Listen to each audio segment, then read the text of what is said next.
안녕하세요. 사회심리학 박사 손정희입니다. 퇴직하고 나면 하루에 한마디 말도 안 하고 지내는 날도 생기죠. 그래서 사람 만나야겠다는 생각에 나간 모임인데 이상하게 그 모임에서 더 큰 외로움과 피로를 느끼는 분들 많습니다. 처음엔 가볍게 얼굴만 보자고 시작된 자리였어요. 근황 나누고 웃고 떠들다 보면 좋은 에너지가 생길 줄 알았죠. 그런데 시간이 지나면서 회비 문제, 자리 문제, 뒷말, 애초에 바라지도 않았던 갈등들이 생겨납니다. 오늘 영상은 나이 들수록 절대 조심해야 할 모임의 특징에 대해 이야기해 보려 합니다. 한때는 편안했던 자리가 어떻게 불편한 감정의 소굴이 되어 버렸는지, 그리고 왜 나이 들수록 외로움보다 관계 스트레스가 더 무서울 수 있는지, 제 경험과 많은 이들의 사례를 통해 하나씩 풀어드릴게요. 물론 모든 모임이 나쁜 건 아닙니다. 그렇기에 지켜야 할 선, 피해야 할 감정 소비를 미리 아는 게 중요하죠. 영상 끝까지 함께 하신다면 지금 내가 나가고 있는 모임을 다시 한번 돌아보게 될 겁니다. 그리고 앞으로 어떤 모임에 어떤 사람들과 시간을 나눌지 훨씬 현명한 기준을 갖게 되실 겁니다. 우리가 모임을 하면서 힘들어하는 것 중 하나가 대화입니다.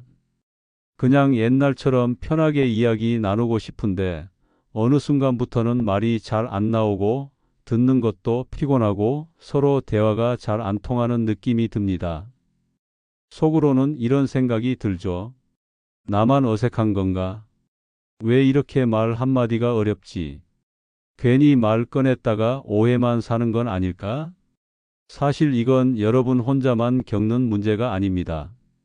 나이가 들수록 누구나 겪는 자연스러운 현상입니다. 이유는 간단합니다. 우리는 모두 살아온 시간이 다르고 그 시간만큼의 생각, 가치관, 환경이 다르기 때문입니다. 예전에는 학창 시절, 직장 동료처럼 공통된 배경에서 만난 사람들이 많았습니다. 그런데 50대, 60대가 되고 나면 새로운 사람을 만나더라도 살아온 길이 너무 달라서 자연스럽게 대화의 접점이 줄어들게 됩니다. 그리고 또 하나 중요한 이유가 있습니다. 바로 감정의 피로입니다. 한국보건사회연구원에서 발표한 자료에 따르면 중장년층 이상에서 가장 많이 호소하는 스트레스 유형 중 하나가 인간관계 피로입니다. 감정적으로 신경 써야 할 일이 많고 나름의 인생 무게를 지고 살아온 사람들이기 때문에 단순한 대화조차도 쉽게 에너지를 소모하게 됩니다. 말 한마디가 조심스럽고 내 진심이 오해받을까봐 더 말을 줄이게 되는 것입니다. 예를 들어 어느 모임에서 이런 일이 있었습니다. 퇴직 후 시간이 많아진 김 선생님은 동네 지인들과 한 달에 한 번씩 차를 마시는 모임을 가졌습니다. 처음엔 참 좋았습니다. 가벼운 일상 이야기, 건강 이야기, 아이들 이야기, 뭐든 허심탄회하게 나눴습니다. 그런데 어느 날부터인가 분위기가 달라졌습니다. 누군가는 사위 자랑을 시작하고 누군가는 자식 취업 문제로 속상함을 털어놓는데 듣는 사람들 표정이 점점 굳어갔습니다. 누구는 속으로 저 말 왜 하는 거지 하고 있고 누구는 자기도 하고 싶은 말을 꾹꾹 눌러 참고 있었습니다. 말이 끊기고 공기 중에 이상한 정적이 감돌았다고 합니다. 이게 바로 나이 들수록 생기는 대화의 어려움입니다. 모두가 자신의 경험이 옳다고 믿고 있고 공감보다는 판단이 먼저 나오는 상황이 반복되면 대화는 점점 더 어려워지고 피곤해집니다. 사람은 자기가 잘 알고 있는 영역에서는 말이 많아지고 그렇지 않은 분야에서는 무심하거나 무시로 돌아설 수 있습니다. 특히 나이가 들수록 각자의 삶이 고착화되기 때문에 의견 차이를 좁히는 데 시간이 더 오래 걸립니다. 또 하나, 요즘 들어 대화에서 피곤함을 느끼게 만드는 가장 큰 요인 중 하나가 바로 정보의 격차입니다. 인터넷, 스마트폰, 뉴스, 유튜브 같은 매체로 인해 모두가 각자 다른 채널에서 서로 다른 이야기를 듣고 살아갑니다. 심지어 같은 사건을 두고도 전혀 다른 시각으로 해석합니다. 자기 입장만 옳다고 우기는 대화가 반복되면 결국 남는 건 피로감뿐입니다. 이럴 땐 어떻게 해야 할까요? 정답은 없습니다. 그러나 몇 가지 작은 팁은 도움이 됩니다. 첫째, 상대의 말을 들을 때 끝까지 들어주는 연습이 필요합니다. 중간에 끊고 자신의 의견을 내세우는 습관은 대화를 가로막는 지름길입니다. 둘째, 대화 주제를 가능한 한 공통 관심사 중심으로 좁히는 것이 좋습니다. 건강, 동네 이야기, 최근 본 책이나 드라마 등 누구나 쉽게 말할 수 있는 주제를 선택해 보세요. 셋째, 굳이 모든 대화를 이해하려 하지 않아도 괜찮다는 마음을 가지는 것입니다. 가치 있는 시간이 편안하면 그걸로 충분합니다. 나이가 들수록 말은 줄어들고 마음은 커집니다. 말보다 표정, 말보다 분위기가 더 많은 걸 말해줍니다. 그래서 우리는 점점 더 말 잘하는 사람보다 말 편한 사람을 찾게 되는 것입니다. 이제 이야기를 조금 더 깊이 들어가 보겠습니다. 작은 모임이 점점 갈등으로 커지는 구조에 대해 이야기해 보겠습니다. 처음에는 정말 순수한 의도였습니다. 그냥 얼굴 보고 밥 한번 먹고 그동안 못한 얘기 좀 해보자는 거였습니다. 하지만 사람은 둘만 모여도 정치가 생깁니다. 마음과 마음이 모이면 온기가 되기도 하지만 때로는 복잡한 계산이 시작되기도 합니다. 여러분, 작은 모임이 갈등으로 커지는 데는 이유가 있습니다. 그중 가장 대표적인 것이 바로 회비 문제입니다. 처음엔 더치페이로 시작했지만 인원이 늘고 활동이 많아지면 회비가 필요해집니다. 그런데 회비는 단순한 돈 문제가 아닙니다. 누가 얼마를 냈는지, 누가 안 냈는지, 회계가 투명한지 아닌지 그 자체가 불신의 씨앗이 됩니다. 서울시에서 발표한 60대 이상 모임 실태 조사에 따르면 모임에서 생기는 갈등의 1순위가 바로 금전 관련 문제라고 밝혀졌습니다. 단돈 10,000원이지만 그 10,000원이 갈등의 시작이 되는 경우가 많다는 것입니다. 또 하나는 회장이라는 역할입니다.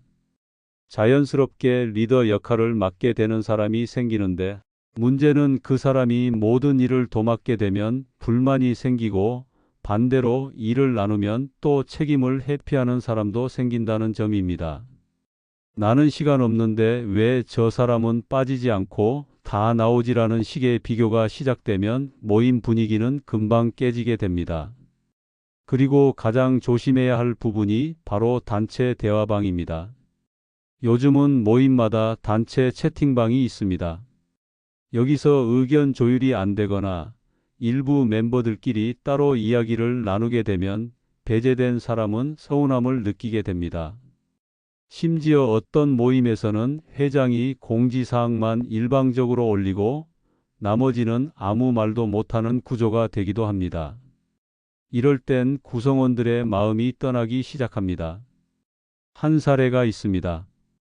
경기도에 사는 60대 주부 김 씨는 퇴직 후 아파트 동호회에서 소모임을 시작했습니다. 처음엔 4명이 모여 꽃꽂이와 티타임을 즐겼고 정말 소중한 시간들이었습니다. 그런데 인원이 10명으로 늘면서 문제가 생겼습니다. 회장을 정하고 회비를 걷고 활동 스케줄을 만들다 보니 의견 충돌이 생기기 시작했습니다. 누구는 주말이 안 된다고 하고 누구는 평일은 바쁘다고 하고 결국 스케줄 하나 정하는데 며칠씩 걸리게 됐습니다. 단체방에서는 말이 줄어들고 결국엔 몇 명만 계속 활동하게 되고 나머지는 자연스럽게 떨어져 나갔다고 합니다. 이처럼 모임은 구조가 복잡해질수록 갈등의 가능성이 높아집니다. 그래서 모임을 유지하려면 몇 가지 원칙이 필요합니다. 첫째, 모든 결정은 투명하게 공유해야 합니다. 작은 일이라도 모두가 알고 있어야 뒷말이 없습니다. 둘째, 책임을 나누되 강요하지 않아야 합니다. 자발적인 참여가 아닌 의무는 반드시 갈등을 부릅니다. 셋째, 단체 대화방의 운영 방식도 중요합니다. 의견을 주고받을 수 있는 분위기를 만들되 개인 공간을 존중하는 선을 지켜야 합니다. 그리고 가장 중요한 것은 바로 처음에 마음을 잃지 않는 것입니다. 왜 이 모임을 시작했는지, 어떤 마음으로 사람들을 만났는지를 늘 기억해야 합니다. 여러분, 모임이 편하지 않다면 그건 내가 이상한 게 아닙니다. 그저 그 모임이 더 이상 지금의 나와 맞지 않는 것일 뿐입니다. 사람은 변하고 관계도 변합니다. 때로는 거리를 두는 것이 오히려 관계를 지키는 방법이 될 수 있습니다. 지금까지는 대화가 왜 어려워지는지, 그리고 작고 소박했던 모임이 어쩌다 불편한 자리가 되는지를 이야기했습니다. 이번에는 여러분이 모임에 나갈 때 반드시 조심해야 할 두 가지 유형의 모임에 대해 말씀드리겠습니다. 이 두 가지 유형의 모임은 단순히 기분이 나쁜 정도가 아니라 나도 모르게 자존감을 잃게 하고 인간관계를 아예 끊게 만들기도 합니다. 특히 퇴직 이후 인생 후반부의 중요한 시기를 보내는 여러분에게는 더욱 조심이 필요한 유형입니다. 첫 번째는 시기와 질투가 생기는 모임입니다. 이 모임의 특징은 겉으론 화기애애한 것 같지만 대화 속에 은근한 비교와 경쟁심이 숨어 있다는 점입니다. 표정은 웃고 있지만 속마음은 불편하고 누가 잘됐다는 이야기가 나오면 축하보다는 뒷말이 도는 분위기입니다. 사실 인간에게 시기심과 질투는 본능입니다.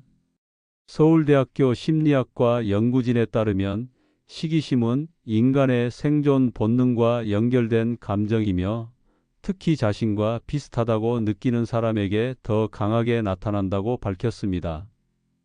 즉, 같은 또래, 비슷한 시기를 살아온 친구, 동창, 지인일수록 시기심이 더 자주 생깁니다.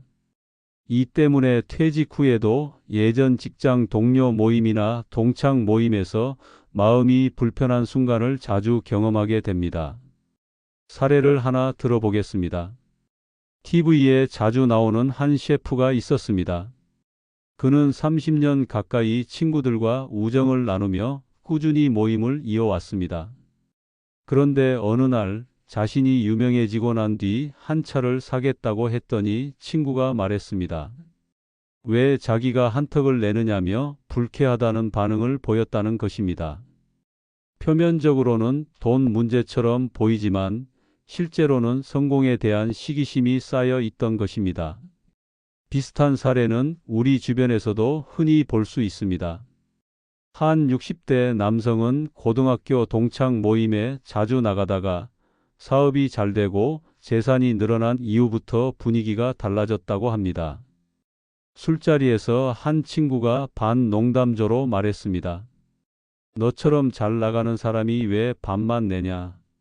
그 말은 장난처럼 들릴 수도 있지만 듣는 입장에서는 마음이 크게 상하는 말이었습니다. 결국 그는 그 모임에 나가지 않게 되었습니다. 이런 모임의 무서운 점은 눈에 보이지 않는 감정의 찌꺼기가 쌓인다는 점입니다. 매번 나갈 때마다 마음이 불편하고 집에 돌아오면 괜히 기분이 가라앉고 자신이 자랑을 했다는 죄책감까지 느끼게 됩니다. 결국 자신을 점점 숨기게 되고 모임 자체를 피하게 되는 것입니다. 여러분, 시기와 질투가 도는 자리에 오래 머물면 결국 자존감이 깎입니다. 무엇을 해도 오해받고 아무리 좋은 마음으로 해도 트집이 잡히는 분위기에서는 내가 나일 수가 없습니다. 내가 작아지고 위축되는 자리에는 더 이상 나를 놓아둘 필요가 없습니다. 그 자리는 나를 위한 모임이 아닙니다. 그렇기 때문에 이런 모임에서는 자연스럽게 거리를 두는 것이 좋습니다. 사람을 정리하는 것이 아니라 나를 지키기 위한 선택입니다. 두 번째로 조심해야 할 모임은 술로 시작해서 술로 끝나는 모임입니다. 이 모임의 문제는 단순히 음주가 있다는 것이 아니라 그 음주가 대화를 방해하고 갈등을 키우는 방식으로 이어지기 때문입니다. 여러분도 경험해 보셨을 겁니다. 술을 마신다고 해서 모두가 기분 좋게 풀리는 건 아닙니다. 오히려 어떤 사람은 술만 들어가면 말을 막 하고 과거 이야기를 꺼내서 분위기를 험악하게 만들기도 합니다. 누구는 잊고 싶은 기억인데 누구는 그 이야기를 꺼내서 상처를 줍니다. 심지어 술김에 던진 말 한마디가 평생의 인간관계를 끊어놓기도 합니다. 실제로 한국건강증진개발원 자료에 따르면 50대 이상 중장년층의 음주로 인한 후회 경험 중 1위가 인간관계에 영향을 미쳤다는 항목이었습니다. 술 마신 다음 날 가장 많이 떠오르는 감정이 바로 후회였고, 그중 대부분은 내가 했던 말, 내가 했던 행동에 대한 후회였습니다. 그리고 이건 단지 감정 문제로 끝나지 않습니다. 과도한 음주는 건강에 직접적인 악영향을 줍니다. 특히 고혈압, 당뇨, 심장질환, 뇌졸중과 같은 중장년층의 주요 질환은 음주와 깊은 관련이 있습니다. 술자리가 잦은 모임은 몸뿐 아니라 정신까지도 지치게 만듭니다. 한 사례를 들어보겠습니다. 서울에 사는 한 60대 여성은 직장 퇴직 후 친한 지인들과 송년회를 했습니다. 처음엔 밥만 먹는 자리였지만 매번 술이 따라붙고 2차, 3차로 이어지면서 어느 순간부터는 피곤해지기 시작했습니다. 한 번은 술자리에서 나온 말 한마디로 싸움이 벌어졌고 그 모임은 결국 해산됐습니다. 나중에 그 여성은 말했습니다. 그렇게 친했던 사람들이 술 몇 잔에 무너질 줄은 몰랐다고 말입니다. 여러분, 술은 사람의 본심을 드러내기도 하지만 그만큼 오해를 키우기도 합니다. 특히 나이가 들수록 감정의 기복이 커지고 체력은 떨어지기 때문에 술이 몸과 마음에 더 큰 영향을 미칩니다. 무엇보다 중요한 건 술 없이도 편하게 이야기 나눌 수 있는 관계가 진짜 관계라는 점입니다. 물론 모든 음주 모임이 나쁘다는 것은 아닙니다. 하지만 매번 과음이 반복되고 술 없이 대화가 안 되는 구조라면 그 모임은 건강한 관계라고 보기 어렵습니다. 특히 가족보다 모임이 우선시되고 음주로 인해 일상에 지장이 생긴다면 진지하게 돌아봐야 할 때입니다. 이제 이런 질문이 생깁니다. 왜 사람들은 이런 모임에 계속 나갈까요? 왜 불편함을 느끼면서도 끊지 못할까요? 그 이유는 단순합니다. 외로움 때문입니다. 퇴직 후 가장 두려운 것은 소속이 없는 삶입니다. 회사도 없고 사회적 역할도 사라지다 보면 누군가와 연결되어 있다는 감정에 의존하게 됩니다. 그 연결이 아무리 피곤해도 아무리 상처가 되어도 그냥 익숙하기 때문에 계속 이어가는 것입니다. 하지만 여러분, 관계는 습관이 아닙니다. 편하니까 이어가는 관계가 아니라 나에게 힘이 되는 관계를 선택해야 합니다. 지금 나가고 있는 모임이 나를 성장시키는지 아니면 매번 감정을 소모시키는지를 진지하게 돌아봐야 합니다. 나의 이야기를 잘 들어주는 사람이 있는지, 내가 얘기할 때 말 끊지 않고 진심으로 공감해주는 사람이 있는지를 봐야 합니다. 특히 성공한 분들에게는 또 다른 문제가 있습니다. 조금만 자리를 잡아도, 조금만 남들보다 잘 살아도 그게 오히려 인간관계를 더 어렵게 만들기도 합니다. 성공한 사람일수록 모임이 더 어렵다는 말 들어보셨을 겁니다. 이건 단순한 말이 아닙니다. 실제로 사회적으로 성공하거나 경제적으로 여유가 생긴 사람일수록 예전과 같은 친구 관계, 지인 관계를 유지하는 데 어려움을 느낍니다. 그 이유는 명확합니다. 첫째, 기대가 달라지기 때문입니다. 성공한 사람에게는 자연스럽게 더 많은 책임과 기대가 쏟아집니다. 모임에서 식사값을 낼 때도, 선물을 할 때도 모든 행동이 성공했으니까 그 정도는 해야지라는 시선으로 평가받습니다. 아무리 좋은 마음으로 한 행동도 그 사람의 입장에서 보면 억울하고 피곤한 일이 될 수 있습니다. 둘째, 비교와 평가가 따르기 때문입니다. 성공 이전에는 같은 위치에서 이야기하던 사람들이 성공 이후에는 조용히 비교를 시작합니다. 그 비교는 말로는 표현되지 않지만 행동이나 뉘앙스에서 묻어납니다. 누군가는 그 성공을 축하하지만 누군가는 은근히 깎아내립니다. 이런 분위기 속에서 성공한 사람은 점점 더 조심하게 되고 자기 자신을 숨기게 됩니다. 어떤 모임에서는 오히려 소득을 숨기고 자녀 이야기도 하지 않으려 합니다. 괜히 자랑처럼 들릴까봐, 괜히 또 비교당할까봐 자신을 감추게 되는 것입니다. 결국 성공한 사람들은 말수가 줄고 점점 모임에서 소외감을 느끼게 됩니다. 그리고 어느 순간부터 모임에 나가지 않게 되는 것입니다. 여러분, 이건 그 사람이 변해서 그런 게 아닙니다. 편해져서 안 나가는 게 아니라 상처받고 지쳐서 나가지 않는 것입니다. 그 자리가 더 이상 자신을 존중해 주지 않는다고 느낄 때 사람은 조용히 물러나는 것입니다. 이제는 이런 질문을 스스로 던져야 할 때입니다. 내가 지금 속한 모임은 나를 존중해 주는가? 내가 마음 편히 웃을 수 있는가? 내 이야기를 끊지 않고 들어주는가? 그리고 내가 그들에게 같은 존중을 주고 있는가? 좋은 모임은 서로를 키워줍니다. 자존감을 높이고 기분 좋게 집에 돌아가게 해줍니다.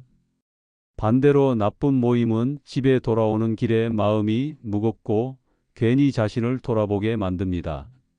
여러분의 시간은 소중합니다.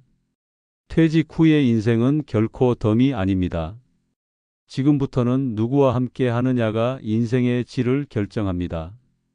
자신을 소모하는 관계보다 자신을 살아있게 만드는 사람들과 함께 해야 합니다. 인생을 살다 보면 어쩔 수 없이 거쳐야 하는 계절이 있습니다. 젊을 때는 일 때문에 사람을 만나고 성과 때문에 관계를 이어가지만 나이가 들수록 그 만남의 의미는 조금씩 달라집니다.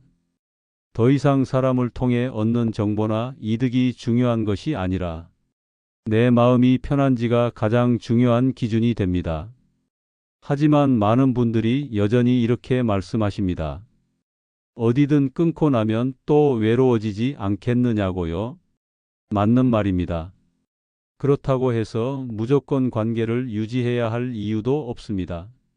중요한 건 누구와 함께 하느냐입니다. 나를 보듬어주고 말하지 않아도 마음을 읽어주는 사람과 함께 있을 때 우리는 나이를 먹는 것이 아니라 삶이 깊어지는 것을 느끼게 됩니다. 그래서 관계를 정리한다는 건 결코 나쁜 선택이 아닙니다. 오히려 나를 지키고 더 건강한 관계를 위한 준비일 수 있습니다. 모임이든 친구든 가족이든 그 관계가 여러분의 자존감을 조금이라도 갉아먹고 있다면 잠시 거리를 두는 용기도 필요합니다. 오늘 영상이 여러분께 작게나마 위로와 기준이 되었다면 구독과 좋아요, 알림 설정 꼭 부탁드립니다. 이 영상이 떠오르는 지인이 있다면 공유도 부탁드립니다. 영상이 좋으셨다면 응원의 댓글도 남겨주세요. 혹시 여러분도 비슷한 경험이 있으셨다면 그 이야기를 댓글로 들려주세요. 다른 분들에게도 큰 도움이 될 수 있습니다.